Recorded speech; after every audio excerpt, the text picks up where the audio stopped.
Dobre vijesti, dobre vijesti, ispunit ćemo vam želje, o štuki nam zapamjeti.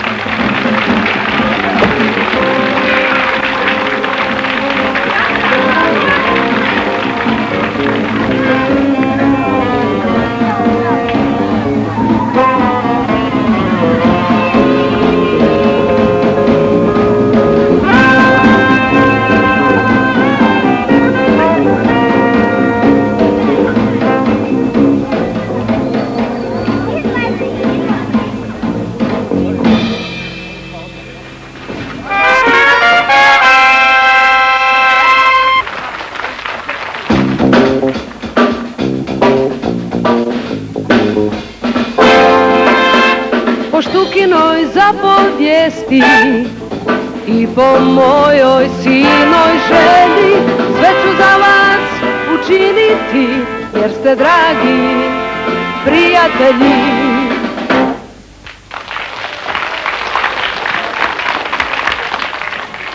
Draga publiko, izgleda da možemo da počnemo. Dobili smo 231 pismo, a ja sam za danas odabrala samo 3 srećnika kojima smo mi ispunili želje. Da vidimo ko je prvi srećnik. Dodaj mi, molim te. Hvala. To je Višnić Predrag iz Sarajeva. Predrag, tu je Predrag, da vidimo šta je on zaželio.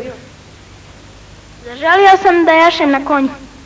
Mi smo Predraga odveli u Beograd, jer u Sarajevu ne postoji ova škola za jahanje, i sad ćemo da vidimo kako Predrag jaše konja. Tebi je, Predraže, bila želja da naučiš, da vidiš kako se jaši. To sad možeš da vidiš kod nas u našoj školi jahanja ovdje u Beogradu. Konj ti se zove Nomad. Kod konja kad pojahuješ uvijek prvo prilaziš sa leve strane. Konj se i pojahuje i sjahuje sa leve strane. Priđeš, staneš konju uz plećku, pomiluješ ga prvo, da mu se javiš. Levu nogu staviš u zengiju, uhvatiš se gore za sedlo, prebaciš nogu preko zengije i mekano sedneš u sedlo.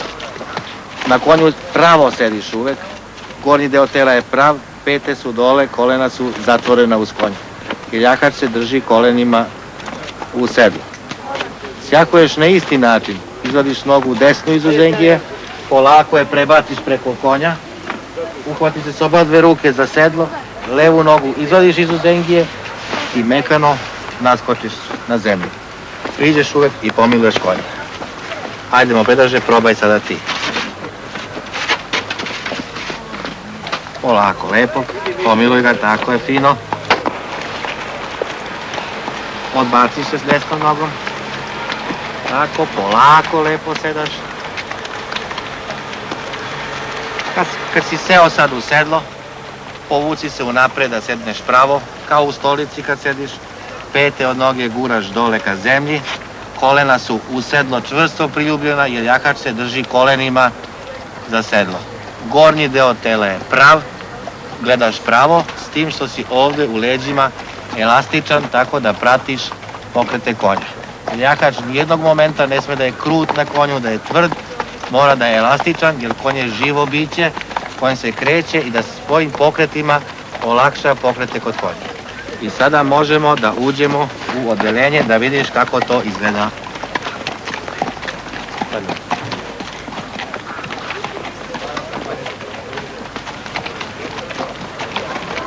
Sad u hodu isto pravo sediš, leđa su mekana, pete su dole, pogled je pravo između konjskih ušiju, tako da vidiš kuda ti konj ide. Uvijek si elastičan i tako konja možeš s vremena na vreme malo i da pomiluješ, da on zna da ga ti voli, da si mu prijatelj. To je prvi put, sad tako lepo, uvijek su pete dole, gore glava, pravo gledaš u leđima mekano, elastično. Tako da pratiš te pokrete konja kako konj ide. Jesi li zadovoljan? Jesam. Sve bilo u redu? Jesam. Nisi se bojao konja? Nisam. Ajde, hvala. Evo i drugog srećnika. Da vam pročitam jedan dio ovog pisma koje smo dobili. Kaže ovako Vladanka. Vladanka nam piše: Draga redakcijo, pošto me ovaj problem jako muči, odlučih da vam se javim i da od vas zatražim pomoć. Stvar je u tome što brzo pričam, roditelji me često psuju zbog toga i ja bih željela da nisam takva, ali čim se malo razveselim, ja stalno pričam i teško me ko razumije. Evo, da bismo ispunili želju i nekako riješili ovaj problem, odveli smo Vladanku kod naše spikerice Mebrure Topolovac. Meteorolozi i za danas predviđaju sunčano, toplo i vedro vrijeme u cijeloj Jugoslaviji. I sa ovom optimističkom vremenskom prognozom završavamo prvu informativnu emisiju. Doviđenja i prijatno.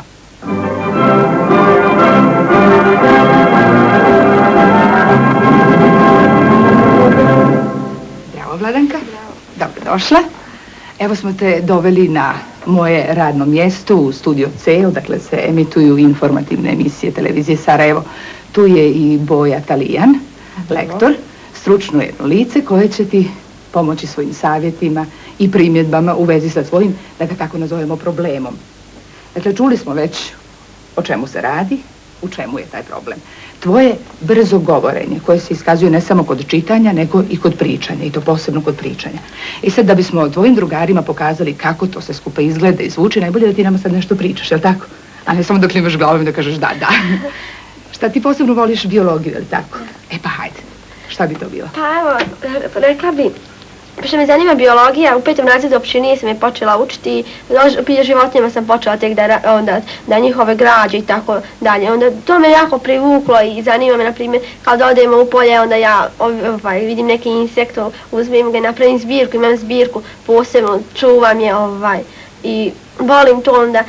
Volim, na primjer, građe, biljke, vodu, da proučavam temperaturu, onda stijene isto, volim da vidim, na primjer, boje, zbog čega su te boje, zbog čega, kako je to došlo, onda volim da gledam isto ove emisije koje su namijenjene opstanku životinja i neke su i ljudima namijenjene i to mi se zanima, ali posebno životinje volim da pratim i... Sve skupa ti voliš prirodu. Yes. I čuli smo te, a meni se to čini da nije bilo tako brzo. Uostalom da čujemo kako to zvuči na magnetofonskoj vrpci.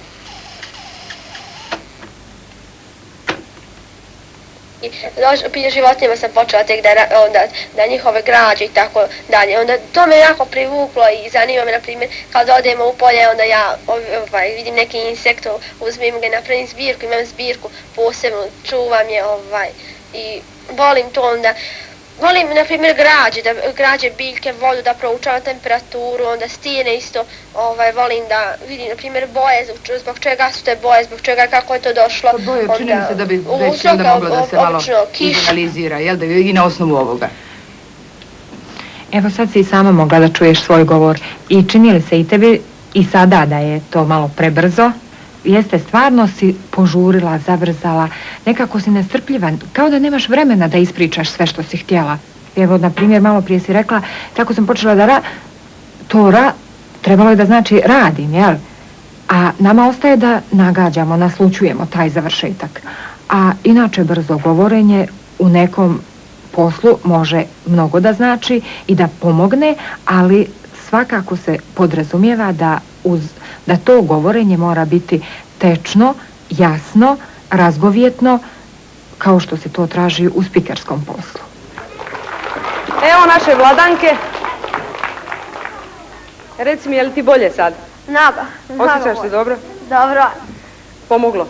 Pomoglo. Krasno. Pa su roditelji to zaključili. Divno, javi se ti nama ako budeš još imala takvih problema.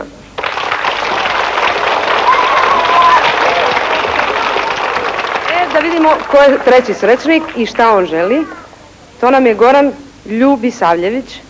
Kaže, moja neispunjena želja je da budem mađioničar. Jesi ti ovo pisao? Da. Znaš šta je, ja ti nisam mađioničar, niti znam jedan trik. Ali zato sam ti dovela i svima vama ovdje u cirkus jednog pravog mađioničara, Boleta Brkljača.